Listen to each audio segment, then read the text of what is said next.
पार्वती पदे हर महादेव सीताकांत स्मरण जय जय राम गोपाल कृष्ण भगवान की जय जय पंढरीनाथ भगवान की जय श्री रामचंद्र महाराज की जय बजरंगबली की जय कैलाशनाथ महाराज की जय सब संतन की जय।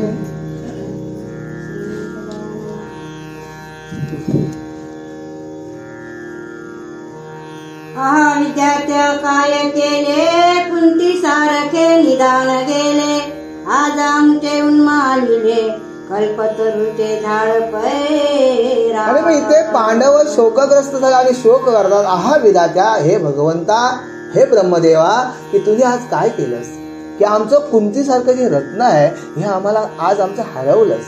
आज माय गेली आणि बघा माय गेल्यानंतर आज आमचे उन्मळले की आमचं जे कल्पतरू आम्ही जे आईजवळ जे मागावं आईजवळ जे आम्ही जे मागावं त्या आईने आमचं कौतुक पुरवावं आणि अशी आमची माय आज तुम्ही हिरावून घेतलीस। हे देवा काय हे विधाते तू काय केलंस काय आज आम्हाला काय केलंस निराधार केलंस। आज माझी मोडली छाया निराधारी पडलो वाया आता तुम्ही देवराया निराधारी झालो की। अरे हे भगवंता की आज आमचे काय केलंस तुम्ही आज आमची माया मोडलीस आजपर्यंत की आज आमची जी सावली होती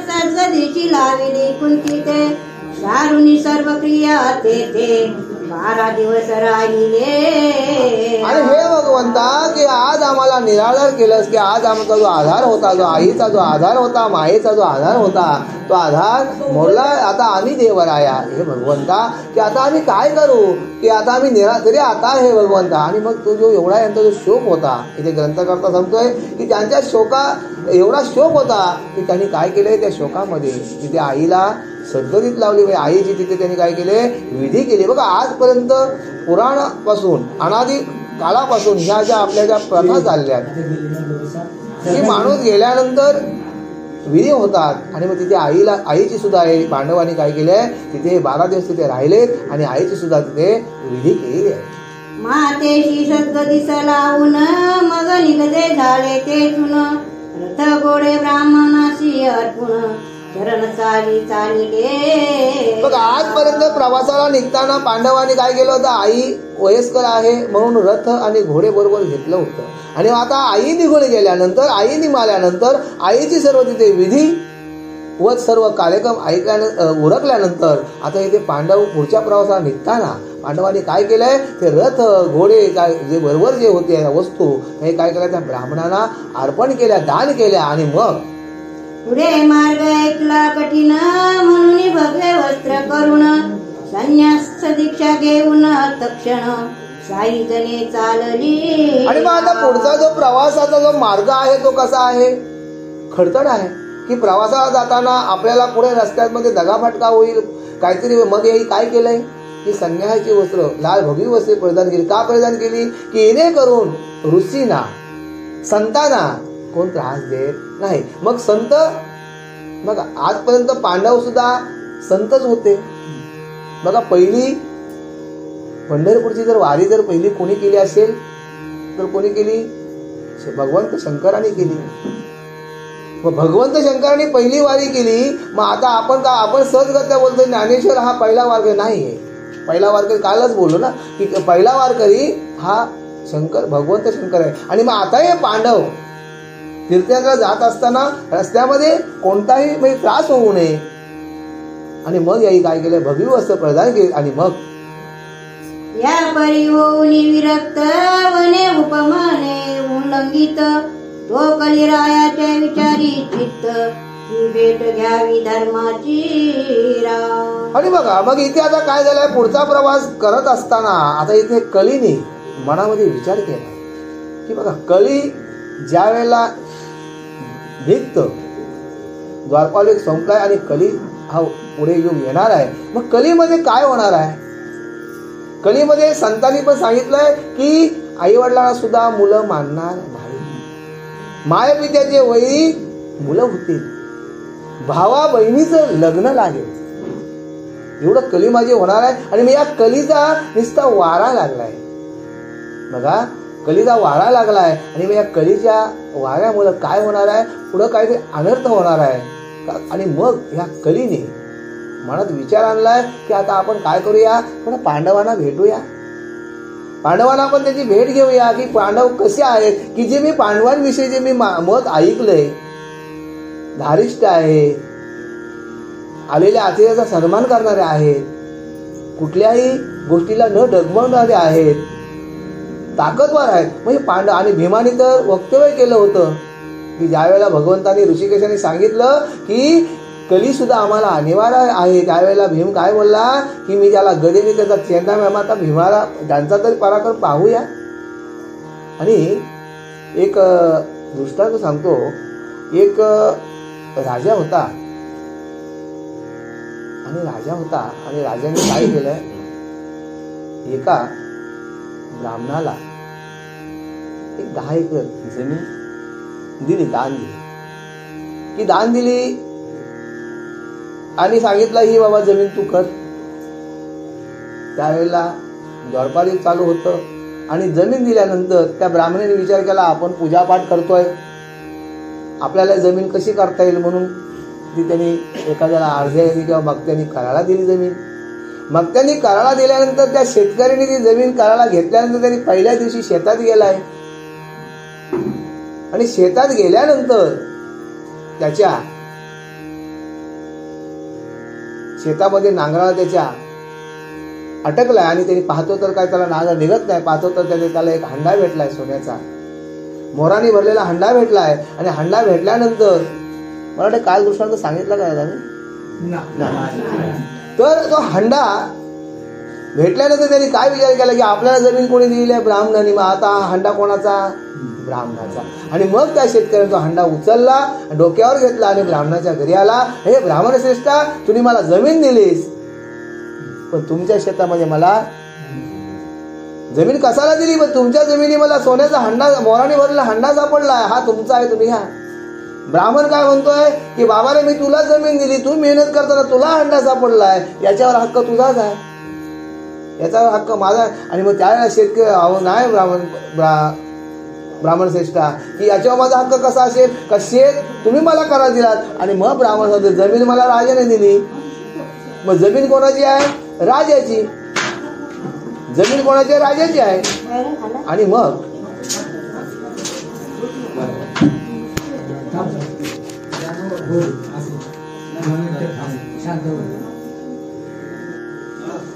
त्या ब्राह्मणाने सांगितलं बाबा रे बा तू मेहनत करत होतास म्हणून हा हंडा तुझा आहे. आणि मग तो शेतकरी बोलते बाबा मला तो फुकटचा धन नको आहे. बघा भाई काय आहे, द्वारपाल चालू आहे आणि कली उद्या सकाळी निघणार आहे. याचा दृष्टांत सांगतोय की हा धन माझा नाहीये, मग शेत कोणाचा, राजाचा. चला हा ब्राह्मण आणि हा शेतकरी डोक्याला हंडा घेतला आणि राजाच्या दरबारात गेले. राजाने पाहिलं की ब्राह्मण येतोय, शेतकऱ्याच्या डोक्यावर हंडा आहे. आणि मग त्यावेळेला ब्राह्मणाने सांगितलं राजन तुमच्या शेतामध्ये हा सुवर्णाने भरलेला आम्हाला हंडा भेटलाय. आणि त्यावेळेला राजा बोलते अरे बाबा मी तुला जमीन दान दिली, मी तुला कागदमध्ये लिहून दिली, मग त्या जमिनीचा मालक कोण आहे, तू आहेस. जमिनीचा मालक कोण आहे, तू आहेस. या हंडा जो भेटलाय तो तुझा आहे, याच्यात माझा काहीच हक्क नाही. बघा का राजा का असा बोलत होता की जिथपर्यंत सत्ययुग होता, द्वारपाल चालू होता आणि उद्या कलियुग होता. आणि मग आता काय करायचं, आता राजा पण हंडा घेत नाही, शेतकरी बोलते मला हंडा नको, ब्राह्मण बोलते मला हंडा नको. मग यांनी काय केलाय, तो हंडा आणला आणि गावाच्या वाटेवर जर चव्हाटा असतं म्हणजे आपण समजूया पिंपलाच्या झाडाखाली ठेवला आणि आपापल्या घरी झोपायला गेले. झोपायला गेल्यानंतर सकाळी 5 वा 3:30च्या मुहूर्ताला, बघा 3:30च्या मुहूर्ताला सूर्य उगवतोय आणि त्यावेळेला आता सकाळी कली प्रवेश करणार आहे. राजाची बायको, राजा होता प्रधान बोलतोय महाराज तुम्ही असं कसं केलं सकाळी, की आपल्या शेतामध्ये सापडलेला हंडा तो जर तुम्ही घेतला असता तर तो प्रजेच्या कामी आला असता की नाही. बघा कली निघल्याबरोबर माणसाचे विचार बदलले. इकडे ब्राह्मणाची बायको उठली आणि बोलते, का हो तुम्हाला काय समजतंय, आपल्या शेतातला आपण त्याला आडधरीने करायला दिलाय, आपल्या शेतातला हंडा जो होता आपला धन केला, मग तुम्ही त्याला नको कशाला बोलले. तेव्हा ब्राह्मण सांगतोय तसं ना, आम्ही तो चव्हाट्यावर ठेवला, थांब मी जातो घेऊन येतो. आणि इकडे शेतकऱ्याची बायको बोलते, काय तुम्हाला अक्कल आहे. अहो आता आपण शेत आडधरीने करतोय म्हणजे आपल्याला जी वस्तू भेटली ती आपणच ठेवायला पाहिजे होती की नाही. आणि मग त्यावेळेला मग चला शेतकरी बोलते, मी पण जाते त्या चव्हाट्यावर ठेवला अंडा घेऊन येतो. आणि त्यावेळेला चव्हाट्यावर सकाळी पाहायला आलं तर काय, सकाळी 3:30च्या मुहूर्ताला तिथून कोणतरी वाटसरू गेला असेल, त्याने हंडा पाहिला का कली निघला होता. माणसाचा विचार बदलला, रस्त्यात पडलेली वस्तू, शेतावर जर वस्तू जर विसरली तर माणूस तर चालताना दिसलं घेऊन येईल की नाही. आता रस्त्यात जर उद्या जर इथं गाडी कशी सामनाची उलटली तर माणूस सहज करता एक एक वस्तू घरी म्हणजे हाय काय कली आहे, सत्य संपला. आणि कली म्हणजे इथे कली काय बोलते. आता आपण पांडवांची परीक्षा पाहूया, या उद्देशाने इथे कली आलेला आहे.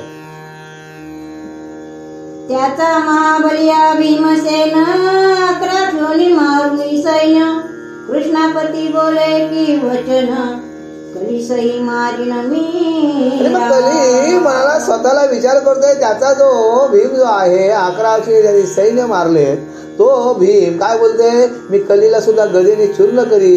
मग तो बघूया कसा बली आहे, किती ताकदवार भीम आहे तो पाहूया. आणि अशा प्रकारे कली मनामध्ये विचार करतोय की आता आपण पांडवांची भेट घेऊया.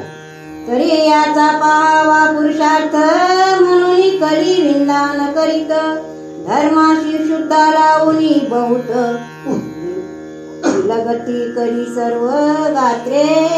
आणि तरी पाहा याचा पुरुषार्थ काय. कली मला विचार करतोय की याच्यामध्ये काय ताकद यांच्यामध्ये आहे, कसं यांचे राहणीमान कसं आहे ती बघूया. आणि मग त्यावेळेला एक कली काय करतोय की विधान करतोय, एक नटनाट्य तयार करतोय. आणि त्या नाटक काय करतोय कली, शुद्धेने व्यापिता धर्माचे उदर, म्हणे काही भक्षावा फलाहार. तो देखता झाला मनोहर, आनंद वाटिका ते स्थानी. आणि मग अशा वेळेमध्ये धर्मराजाला काय झालाय, अत्यंत असा पोटामध्ये भुकेचा ढोंग उसळलाय. आणि धर्मराजाला अशी भूक लागली की तो व्याकुळ झालाय. आणि व्याकुळ झाला आणि पाहतो आता तो काहीतरी भूक लागल्यानंतर काहीतरी अन्न खायला पाहिजे की नाही, काहीतरी पोटात जायला पाहिजे की नाही. आणि मग धर्माला भूक लागावी. बघा कलीने काय केलंय, विधान केलंय, नाटक तयार केलंय. आणि मग आता तिथे पाहतात तर काही बाजूला अशी शोभायन बाग दिसते. आणि ती शोभायन अशी सुंदर अशी बाग दिसते. आणि त्या बागेमध्ये काय लागलेले आहे, त्या बागेमध्ये अशी सुंदर अशी फळं लागलेली. अशी ती सुंदर बाग याच्या दृष्टीस पडली. आणि मग तेथे दिसेना कोणी मनुष्य, परिवेला सबालके दिसती विशेष.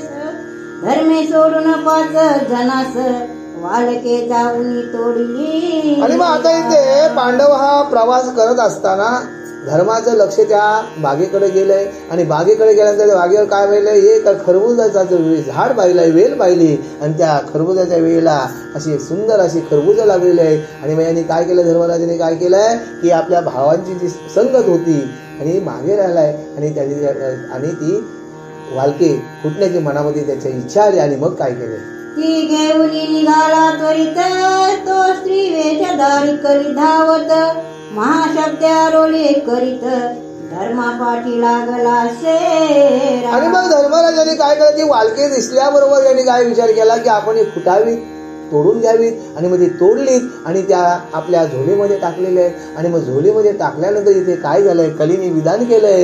काय केलंय, कलीने स्त्रीरूप दिलंय. आणि स्त्रीरूप झाल्यानंतर आणि हा कली या धर्मराजाच्या मागे आलेला. आणि मग धर्म जो मागे पाहे, तो एक नारी धावत आहे. पुढे 5 जणांस लवला आहे, आटोपली तक्षणी. आणि मग आता इथे धर्मराजाने आता चोरी केल्यानंतर माणसाला कधी पण माणसाच्या मनात भीती असतं, आपल्याला कोणी पाहिले तर नाही, बरोबर. पहिला माणूस काय करतं, आपण साधा उदाहरण देऊया, कांडावरती चालताना जिभून काय करतं, पाय लोटतं, दादा बरोबर ना.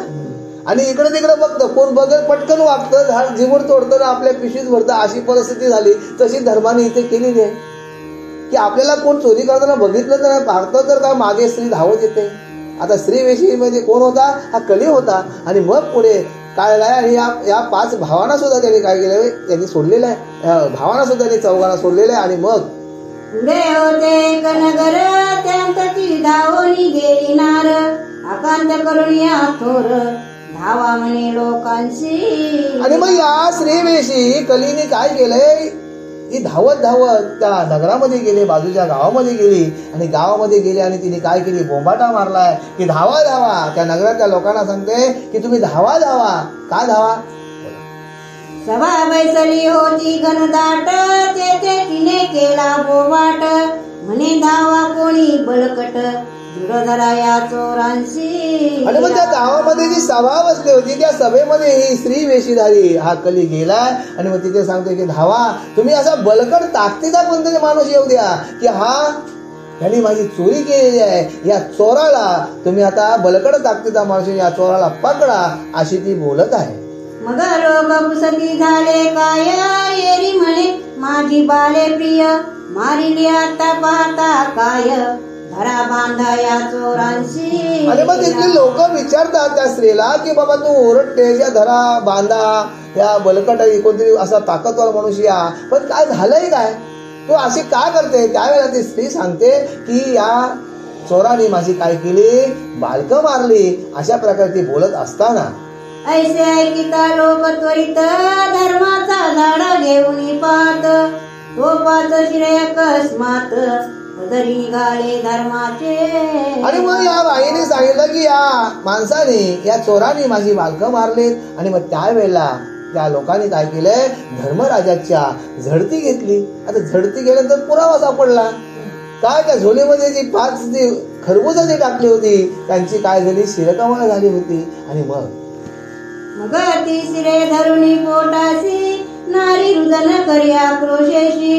म्हणे त्राता कोणी नाही मजसी, कैसे बालासी मारिले. आणि मग त्या स्त्रीने 5 शिर अशी हातामध्ये घेतले आणि ते उदराला छातीला लावले आणि ती छातीला लावून काय करते, रुदन करते. की आता माझी बालकं गेली, मी या बालकाला बसून कशी जगू, या चोराने माझी बालकं मारली, अशा प्रकारे रडत आहे. आणि मग म्या बालके निजविली वनी, तेव्हा जवळ नव्हते कोणी. मधला ताण लागली म्हणून मी गेले उदकांते. आणि मग तिथला त्या जनसमुदायाला ते सांगते, जनलोक हो, तुम्हाला मायबाप हो, मी तुम्हाला काय सांगू की माझी जी मुलं जी होती त्यांना तहान लागली, म्हणून मी काय केलं, त्या बालकाला जंगलामध्ये झोपवली आणि मी ती पाणी आणायला गेलो होतो. हा माझा एवढाच कारण झाला हो. आणि या घातक्याने काय केलंय, वेळ साधली आणि माझ्या मुलांना मारलेत. अशा प्रकारची बोलत आहे. तो अकस्मात या चांडाले, एवढी मारली मापाचही बाले. सुकुमार राजस वेलाले, कैसी कापिली दृष्टाने. काय त्या मातेने वर्णन केलंय की या दृष्टाने माझ्या मुलाला मारले. मी पाणी आणण्याचा निमित्त केला होता, मी पाणी आणायला गेलो आणि त्या एवढ्या वेळा त्याच्या दृष्टाने या कपट्याने माझ्या मुलाला मारले. म्हणजे मी काय याचा काय अपराध केला होता का, काहीच नव्हतं मी याचा अपराध केला, मग यांनी माझी बालकं का मारली. मजशी धावत येता पाहून, 5 शिरे चालला घेऊन. तेथे रक्त वाहिले संपूर्ण, धडे पडली ती स्थानी. आणि मग ज्या वेळेला की माझ्या मुलांची आणि शिर कापली आणि मला येताना त्यांनी पाणी घेऊन येताना मला पाहिलं, तेव्हा यांनी काय केलं, माझ्या मुलांची शिरं कापली. आणि तुम्ही त्या ठिकाणावर पाहायला चला की जिथे त्या मुलांची शिरं कापली तिथे त्या मुलांचं माझं धड तिथे पडलेलं आहे. अशा प्रकारची बाई बोलत आहे. आणि मग मजवरी असेल याचे वित्त, तरी त्यांनी देईन समस्त. परी कैसा केला माझा घात, बाले सर्व मारली. मग आता ती लोकांना सांगते की माझं मी जर याच्या कर्ज असेल, जर मी याच्याकडून काही पैसे घेतले तर मी देईन ना, कमवून देईन. पण यांनी माझ्या मुलांना मारावं त्या कर्जासाठी, किंवा याची बघा अजून ती पुढे जाऊन बोलते, किंवा याची माझ्यावर काहीतरी वाईट नजर असेल म्हणून यांनी माझ्या मुलाला मारलं, अशी ती सांगत आहे. ऐशी तेची ऐकुनी भारती, समस्त लोक कायकी म्हणती.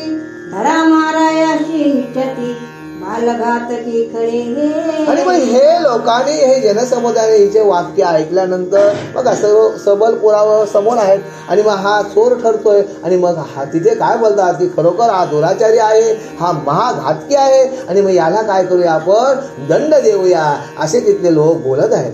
यासी म्हणावे संन्यासी, वाट पाडे निश्चयसी. भुलवणी नेती बाळकासी, दिवे मारिती सत्य हे. आणि मग आपण याला जर संन्यासी म्हणालो तर यांनी तर बघा लाल भगवी कपडे परिधान केलेले आहेत, हा संन्यासी आहे. मग याला संन्यासी जर आपण म्हणायला गेलो तर हा संन्यासी यांनी काय केलंय, हा बालभारती दिसतोय. बघा असाच एक संन्यासी होऊन गेला. कोण? ज्या वेळेला सीतामाईला दशरथाने नेली त्यावेळेला त्यांनी काय केलं होतं, संन्यासाचं कपडं घातलं होतं. आणि संन्यासाचं कपडं घातल्यानंतर त्यांनी काय केलं, अल्लग माई भिक्षावान असं बोलल्याबरोबर सीतामाईने झोपडीतून काय आली, भिक्षा घेऊन आली. आणि मग भिक्षा घेऊन आल्यानंतर लक्ष्मणाने सांगितलं होतं, माय की मी तुला रेषा मारतोय, त्या रेषेच्या पलीकडे तुम्ही जाऊ नका, माझं एवढं आहे का. का एवढं आहे का, की त्यावेळेला लक्ष्मणाला ही माता काय बोलली होती की भावजी तुमची माझ्यावर का वाईट नजर आहे का, माझे प्रभू संकटात आहेत का. रामप्रभूंनी जेव्हा मारीचाने आवाज केला होता की लक्ष्मणा धाव म्हणून, रामप्रभूंच्या आवाजाने आवाज दिला होता आणि हे सीतामाईने ऐकलं होतं. आणि मग इथे रावणाने सीतामाईला उचलून नेल्यानंतर आकाश मार्गाने जात असताना हा भगवी वस्त्रे परिधान केलेला साधू आहे आणि हा स्त्रीचा हात पकडलाय. आणि हे पाहिलं कोणी, जटायूने पाहिलं. आणि जटायूने पाहिल्यानंतर लक्ष दिला, अरे ह्या बाईला पकडलाय, दिसाला कपडे घातलेत, हा साधू आहे. मग साधू हा बाईचा हात का ओढतोय, आणि साधू बाईचा हात ओढतोय हे ठीक आहे, पण ती साधूच्या हातातून बाई हात का सोडतोय, याचा अर्थ काहीतरी कालवेर आहे. म्हणून जटायू समोर गेलाय, जटायू समोर गेलाय विमानाच्या रावणाच्या. आणि त्या समोर जाऊन विचारतोय, हे साधू, काय विचारतोय, हे साधू तू कोण आहेस, तुझ्या बाई तुझा हात का सोडते, तू बाईला जबरदस्ती का करतोस. त्यावेळेला रावणाने त्याचं रूप प्रगट केलं, रूप प्रगट केलं. बघा मग इथे काय बोलतात, प्रगट केलं आणि सांगितलं की मी कोण आहे, लंकेचा राजा दशरथ आहे. आणि त्यावेळेला एका पक्षाने सांगावं की मी इथे जिवंत असेपर्यंत तुला सीतामाईला नेऊन देणार नाही. बघा काय म्हणजे काय प्रेम होतं तिथं रामप्रभूंवर, काय राम भक्तीवर प्रेम होतं. या जटायूने सांगावं की मी जिवंत असेपर्यंत रावणा तुला मी सीतामाईला नेऊन देणार नाही. आणि मग तिथे रावणाचं आणि जटायूचं युद्ध झालं. आणि त्या युद्धामध्ये जटायू पण एवढा ताकदवान होता. आणि मग तिथे रावणाने त्याला प्रश्न केलाय, हे पक्षी श्रेष्ठा की तुझं मरण कशात आहे. त्यावेळेला पुढे जाऊन रावण बोलतोय की तू जर सांगशील ना तर तुला शपथ कोणाची आहे, तुझ्या रामप्रभूची आहे. आणि मग त्यावेळेला जटायूला आनंद होतोय मनातून की जर रामप्रभूच्या शक्तीने जर माझा जर प्राण जात असेल तर मी खोटं कशाला बोलू. आणि मग त्यावेळेला जटायू सांगतोय की हे रावणा की माझं मरण या पंखामध्ये आहे. आणि मग जटायू त्याला प्रश्न विचारतोय, मग हे रावणा तुझं मरण कशात आहे सांग. त्यावेळेला रावण खोटा बोलतोय आणि सांगतोय माझं मरण अंगुष्ट्यात आहे.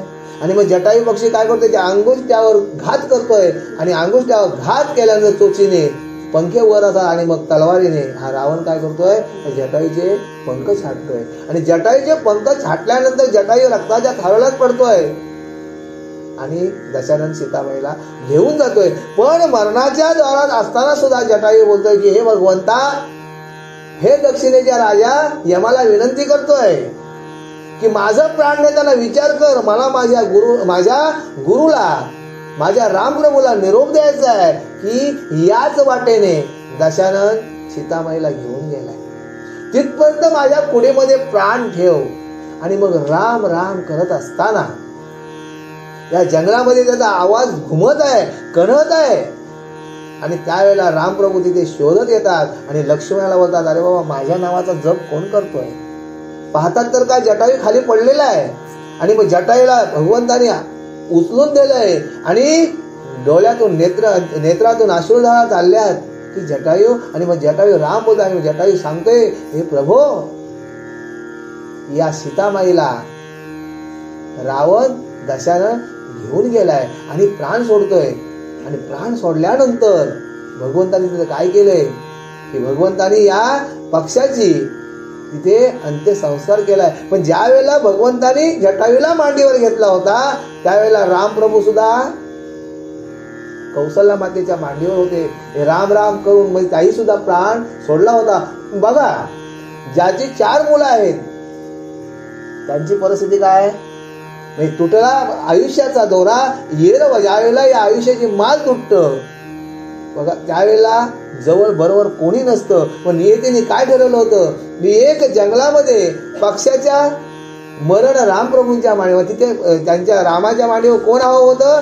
दशरथ पाहिजे होते की नाही? पण दशरथ कोणाच्या? कौशल्या मातेच्या मांडीवर आहेत. आणि एक पक्षी जातीचा भक्त रामप्रभूंच्या मांडीवर आहे. आणि मग तिथे जटायूची भगवंताने अंत्यसंस्कार केलेला आहे. म्हणजे मला सांगायचं तात्पर्य काय की इथे काय बोलतात की तुम्ही इथे बघा धर्माला बोलतात तुम्ही वस्त्र कोणाची? संन्यासाची परिधान केले आहेत. आणि कर्म कुठले आहेत? दृष्टाचे कर्म आहेत. तुम्ही या बाईचे मुलं मारलीत, मग तुम्हाला शिक्षा झालीच पाहिजे. याची अनिष्ट असे वृत्ती, द्रव्यावरी बहुत प्रीती, म्हणून 5 बाले निश्चिती, अल्पासाठी मारिली. हो ना, भगवी वस्त्र तुम्ही परिधान करून आलात खरं, संन्यास रूप तुम्ही नेलाच खरं, पण तुमची बुद्धी कशी आहे? दृष्ट बुद्धी आहे. की एखाद्या स्त्रीवर तुमची सुद्धा संन्यासी असून तुमची दृष्ट बुद्धी जाते. आणि मग ती बाई तुम्हाला भेटली नाही म्हणून तुम्ही तिची मुलं मारलीत. अशा प्रकारे तिथले गावातले लोक बोलत आहेत. एक म्हणती तिरमार करा, दुजे म्हणती सुळीचा दारा, तिजे म्हणती शिरछेद करा, पाणी नसेल ते ठाई. आणि मग तिथल्या गावातील लोक काय बोलतात? एक काय बोलतोय की याला बाणाने मारा. हा, याला जिथं पाणी नसल, जिथं पाण्याचा थेंब नसल मिळल, पाणी पाणी करून मरल अशा ठिकाणी याला मारा. आणि एक काय बोलते की याला सुलाव चढवा. अशा प्रकारे गावातील जनमताचं एकाचं 5चं असं मत होतं. आणि मग तो जसं म्हणाले का समोर घटना दिसतोय ना, सरळ आहे ना, आणि कोणी तिथे बोलेल. आणि मग असे बोलत असताना कोणी म्हणती पुसारे अशी, की तुम्ही हे परी केलीत कैसी, एक म्हणती निश्चयसी, प्रत्यक्ष प्रमाण दिसत आहे. अरे एवढ्या लोकांमध्ये एखाद शहाणा मनुष्य असतं, अरे बाबा रे तुम्ही मानताय त्यांनी गुन्हा केलाय, मुलं मारली, पण ती मुलं मारलेली पाहिलीत का कोणी? मग त्याला तुम्ही विचारा, ही घटना तू कशी केलीस, कशी तुझ्या हातून घटना झाली. आणि मग काही जर बोलत आहे तुम्हाला काय अक्कल आहे काय, मधीच कशाला बोलताव? बरोबर आहे की नाही? मग तुम्ही मधीच कशाला बोलताय? याने प्रत्यक्ष मुलांची मुंडकी त्याच्या झोलीमध्ये सापडली, मग तिथं पुरावा कशाला पाहिजे? बरोबर की नाही?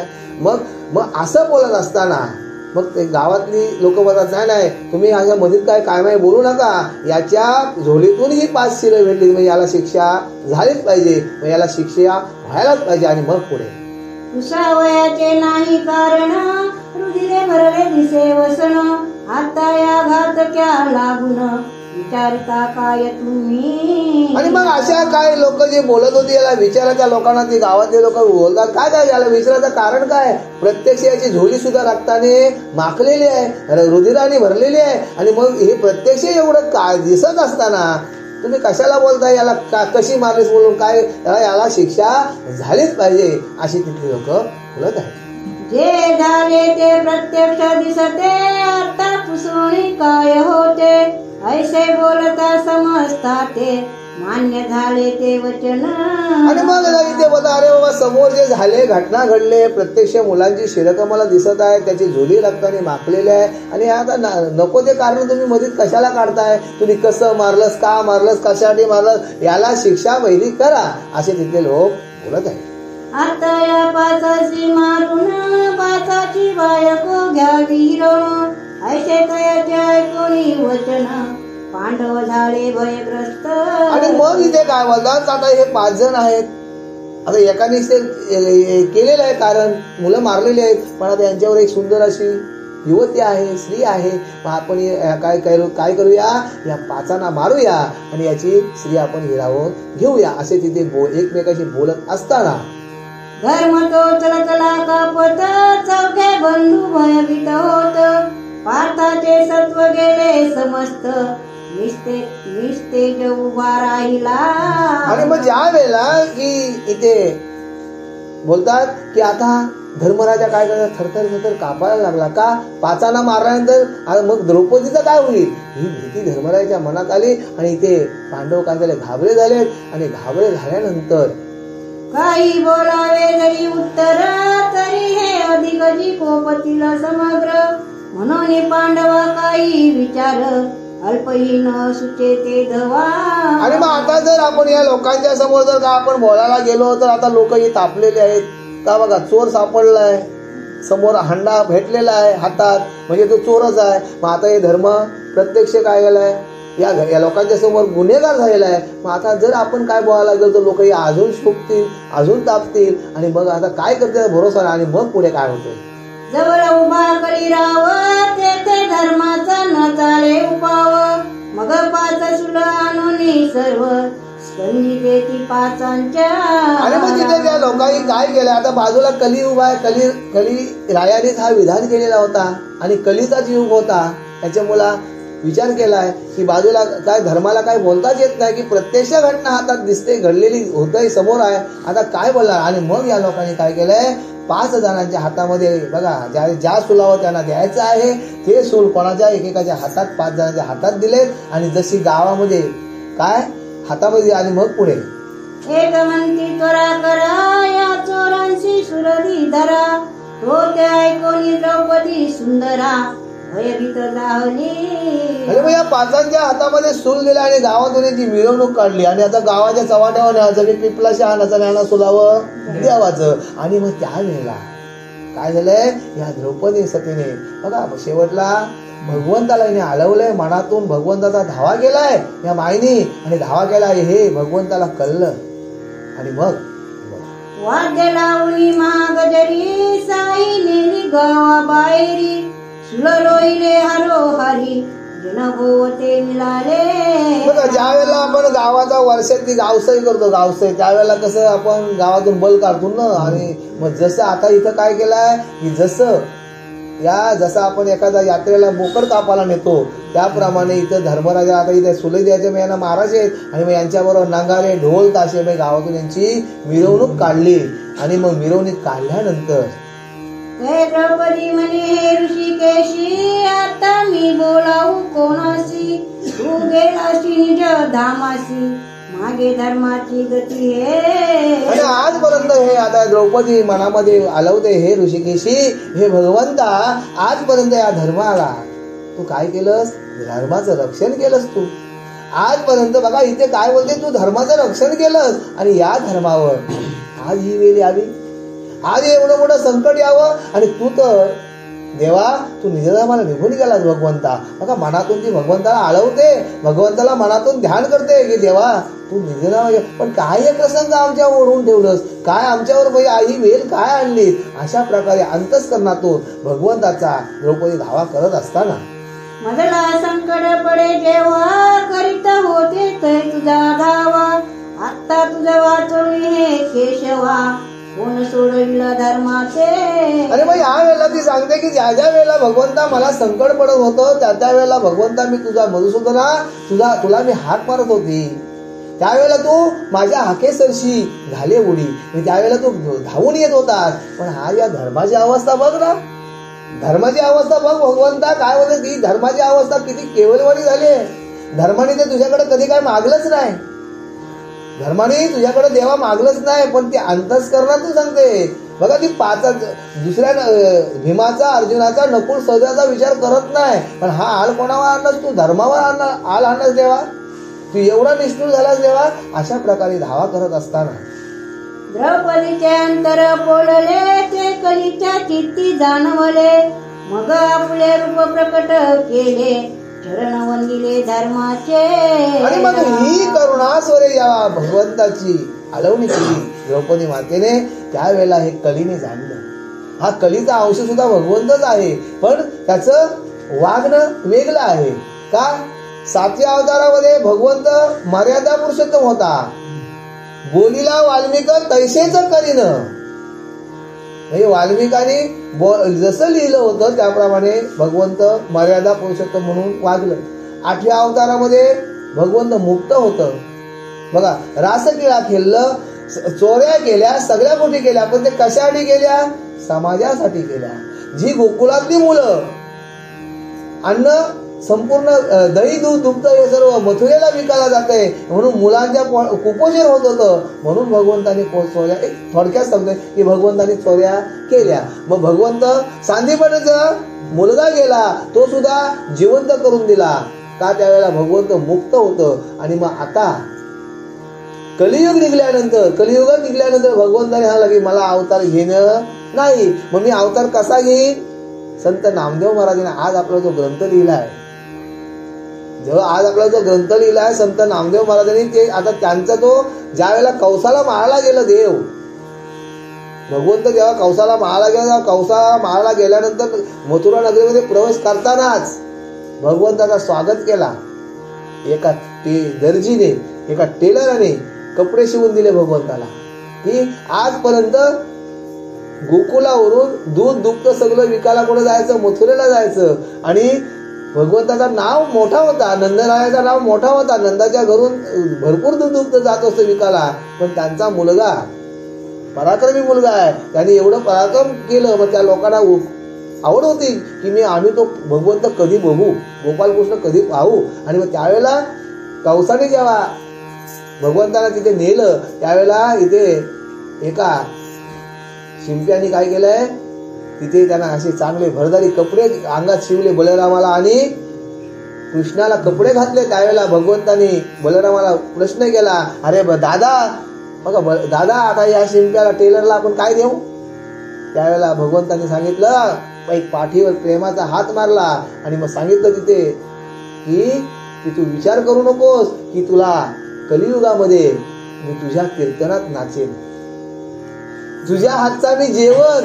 बघा, नाम्यासाठी देव जेवला की नाही? नाम्याने दूध न्यावं, तोंडाला लावावं, आणि ते भगवंताने जेवला की नाही? मग त्यावेळेला भगवंताची जी ग्वाही होती नामदेव महाराजांना की मी कलियुगामध्ये तुझ्या कीर्तनात नाचेन, ते हे नामदेव महाराज. आणि त्याही आपला एवढा स्वर्गवन पर्व हा ग्रंथ आपल्याला काही लिहून दिलेला आहे. कोटी सूर्याचा प्रकाश श्रीचा झाला तो पुरुष, ते काली पांडवांस बहु आश्चर्य वाटले. आणि मग ह्या कलीचा काय, कलीच्या मनात आला आता, म्हणजे हे द्रौपदीने जी भगवंताची करुणास्वर जी आलवणी केली हे त्यांनी जाणलं. आणि मग त्यांनी काय केलंय, त्याचं रूप प्रगट केलंय. आणि रूप प्रगट केल्यानंतर तिथे पांडवांना आश्चर्य वाटलं की हा बाबा कोण होता तू? तर मग ते तिथे भीमाला जाणून दिलं की मी काय करू शकतोय. की भीमाने उत्तर दिलं होतं भगवंताला की गदेने मी चूर्ण करीन, पण मी गदेने मी क्षणात तुमचं काय करू शकतोय मी कली. मग त्यावेळी देवाने उत्तर दिलं होतं की कली सुद्धा आम्हाला अनिवार्य आहे. कलियुगीचा राजा पाहे, तो धर्माशी म्हणे सावध होई, तुझं भेटवया ये समयी, धैर्य तुझे पाहिले म्या.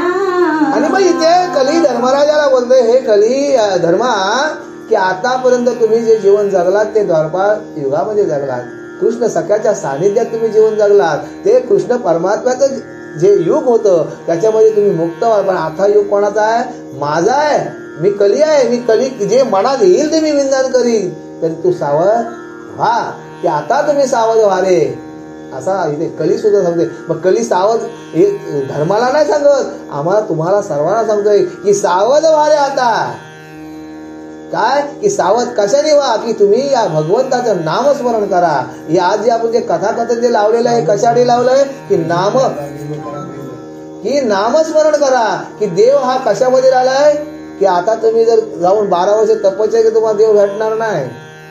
आता नाम संकीर्तन ही जन्मांतरीची. मग तुम्ही जर निस्ता जय जय रामकृष्ण हरी जरी तुम्ही बोललात ना, तरी तुम्हाला आयुष्याचा तुमचा कल्याण होईल. एवढं जरी नाही झालं तरी तुम्ही कानाने जे श्रवण केला, श्रवण भक्ती श्रेष्ठ सांगितली कलियुगा माझारी, की तुम्ही निस्ती कानाने जरी श्रवण जरी ऐकलीत ना तरी तुमचा काय होईल, उद्धार होईल. पण एकच कशात तो उद्धार तुमचा कशात होईल, की जर तुम्ही आई वडिलांच्या सेवेत निश्चित असाल तर. आताची मुलं काय बोलतात, बाबा तुला काय समजत नाही, आयुष्यावर तुम्ही कमवला तो ठेवला कुठं. आणि जर बाप बोला अरे बाबा तुझ्यासाठीच कमवून ठेवला तर सांगतात मग मला तवाच मारायचा. अशी पण मुलं उत्तर देणारी आहेत. तरी आपल्याला जास्त नाही. चला बोला. तरी तुम्ही दयाळू व्हावे मदतीनासी अलिंगावे तुझं मॅचळीला दुष्ट स्वभावे तो अन्याय क्षमित पै. बघा इथे तिने सुद्धा धर्माला किती मोठी महान पदवी दिली की मी तुम्हाला अन्यायाने छळलं. मला पाहायचं होतं किती हा किती धर्मात्मा आहे, धर्म हा किती धर्मपरायण आहे, हे मला फक्त तुमचं दर्शन घ्यायचं होतं म्हणून मी तुमची भेट घ्यायला आलो. पण एका भीमाच्या वाक्यामुळे हे मला नाटक करावं लागलं. हे भीम जर असा गदेने चूर्ण करून बोलला नसता तर मी तुम्हाला छळलं नसतं. तरी हे धर्मा तुम्ही मला आता काय करा, क्षमा करा आणि तुम्ही मला आशीर्वाद. कली सुद्धा म्हणजे धर्मराजा किती पुण्यात्मा होता की कली सुद्धा धर्माला नमस्कार करतोय. जैसा जयाचा होय स्वभाव तैसा तो करुणी दावी सर्व तया सोडिता भव म्हणून छलिले तुझ लागी. बघा जसा एखाद्याचा स्वभाव असतो त्याप्रमाणे तो वागतो. जर आपण एखादा पिना खाणारा मनुष्य आहे त्याला जर आपण बोललो कधी पितस तो ऐकल नाही. म्हणजे जसा ज्याचा स्वभाव जसा त्याचा गुण तसा तो दाखवत असेल. एखादा सत्संगतीमध्ये जर माणूस जर असेल तर तो संतांच्याच वार्ता करेल. एखादा वाईट विचाराचा असेल तर त्याला दुर्जनाला कधी चांगला कोण दिसला का, नाही दिसला. त्याला सर्वत्र वाईट आणि दुष्टच दिसत होतं. आणि मग असा हा कली काय बोलतोय की जसा ज्याचा भाव तसा त्याला तो देव भगवंत दिसत असतं. आणि त्याप्रमाणे माझा भाव एक होता. हे धर्मराजा की तुझ्यात खरोखर भगवंत आहे आणि म्हणून तुम्हाला मी नमस्कार करतोय. आणि मग पुढे मग भेटणी पांडवा प्रती वंदिता झाला द्रौपदी सती आज्ञा मागुनी केली कली निश्चिती गुप्त झाला तात्काळ. बघा जिच्या ताटामध्ये येऊन भगवंताने जेवावं, जिच्या हाकेसरशी भगवंताने उडी घालावं, तिने भगवंताने हाक मारावे आणि भगवंताने तिला वस्त्र पुरवावं अशी ती द्रौपदी सती तिचं दर्शन घ्यायला कली आला होता. आणि तिला त्या मातेला सुद्धा द्रौपदी मातेला सुद्धा कलीने नमस्कार केलाय, धर्मरायाला सुद्धा नमस्कार केलाय आणि पांडवांना सुद्धा नमस्कार केलाय. म्हणजे बघा इतका धर्मात्मा, याचे 4 भाऊ याच्या बरोबर, याची अशी पुण्यवंत अशी स्त्री बरोबर आहे असा हा परिवार, या परिवाराला नमस्कार करण्यासाठी कली या अध्यायामध्ये आला होता. आणि अशा प्रकारे कलीने त्या पांडवांना नमस्कार केलाय. आणि मग पुढे मग संगे घेऊन द्रौपदीशी पांडव चालले तीर्थासी पुढे कथा वर्तली कैसी ते सांगेल विष्णुदास नामा. आणि अशा प्रकारे इथे आता झाल्यानंतर कलीने यांचा निरोप घेतलाय. आणि मग इथे आता पांडव काय केलंय, द्रौपदी सतीला सर्व आता एकत्र बरोबर घेतलेले आहेत. आणि मग आता पुढचा तीर्थयात्रेचा प्रवास चालू झालेला आहे. आणि मग हेच पुढचा जो प्रवास चाललेला आहे तो आता इथे संत नामदेव महाराज विष्णुदास नामा आपल्याला हे गोड असं कथाकथन पुढच्या अध्यायामध्ये सांगतील असे इथे बोलत आहे. इति महाभारत अष्टदश पर्वणि सर्गरोहण निरूपण नाम तृतीय अध्याय. पार्वती पदे हर महादेव सीताकांत स्मरण जय जय राम गोपाल कृष्ण महाराज की जय पंडितनाथ भगवान की जय श्री रामचंद्र महाराज की जय बजरंग बली की जय कैलासनाथ महाराज की जय सब संतन की जय कैलासनाथ शिवचंद्र मौली महेंद्र माता मुकुटे धरावे कारुण्य सिंधु मधुकारी तुझी शंभो मद कोण तारी ज्या ठिकाणी मन जाय माझे त्या ठिकाणी निज रूप तुझे मी देतो मस्तक ज्या ठिकाणी ते तुझे सद्गुरू